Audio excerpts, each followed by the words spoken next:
Greetings, fellow gamers. LMSAlucard here with Ambivalent Gaming, and welcome to episode 5 of What Would Alucard Do? Here we discuss loadouts, strategies, philosophies, and so on when playing various games, but primarily focused on Destiny 2. Before we get going, make sure you smash the like button, subscribe, and hit that notification bell so you stay up to date on our content. Today we'll be discussing some methods I use to try and improve my skills, be it accuracy, precision, survival, speed, damage, and so on, primarily within Destiny 2. Disclaimer, I do not use everything known to mankind to improve my skills. I also do not care to use software that is designed to focus on certain combat aspects. Keep in mind this is what I do and may not necessarily be the best nor fit with your playstyle. All that said, let's dive in. First, we'll look at speed. There are activities where time may be of the essence, such as Nightfalls or Master Passage, or you may be interested in getting through any activity faster to make better use of your time. Kinda like me. A great place to work on this is, well, running strikes.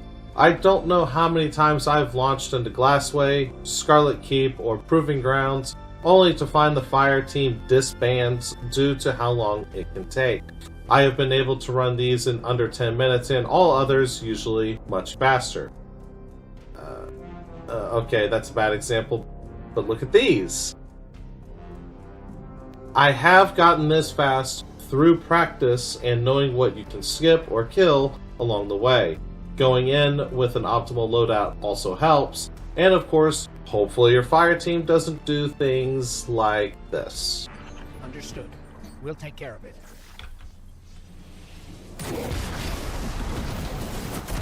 Next, we'll look at accuracy and precision. NPCs tend to be predictable with their movement, so practicing on them to learn their behavior helps a great deal. However, you need to be quick and move from target to target, weak point to weak point. While the bulk of my practice comes from PvE content, this is where PvP comes in. While players may have certain tendencies, such as watching lanes or peeking certain corners, when you enter a gunfight, their actions become more unpredictable, although not entirely. This enables you to work on tracking and aiming at the same time, especially if you get in melee. Now, considering I tend to use With a Horde and punch a lot, not to mention PvP is not really one of my favorite arenas to play in, I don't do this often. So, as I already said, I tend to stick to the NPCs and will use rapid firing weapons to help me better understand where I am aiming and the subtle corrections I need to make. Now, how about we talk about boss damage? Yeah, honestly, this isn't terribly hard to figure out, but considering you need to be useful in these fights beyond damage, with exceptions like Templar, you need to consider your loadout wisely. I consider the needs I have to address certain concerns, such as match game shields, positioning, what the boss model is, and of course, artifact mods. Season to season, the top tier weapons can change drastically based on what mods are provided by the artifact. For example, last season, Anarchy tended to be one of the best options given the buff to grenade launchers, and this season it is fusion and linear fusion rifles. Oftentimes people are using Threaded Needle, Cartesian, 1K, and so on. That said, you do not always want to go all in with double special weapons, as ammo can become a problem. If match game is a thing, such as in Master Vault of Glass, your choice of not having any arc weapons or abilities in some encounters just may be a poor choice.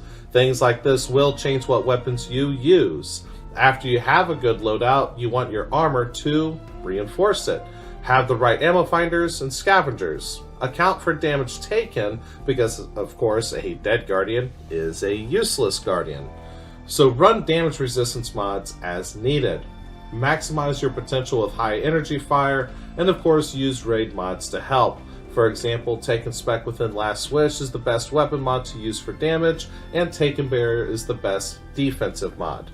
Finally, reloading mods, auto-loading, holsters, demolitionist, and other reloading perks can work wonders. Last area to hit here is survival.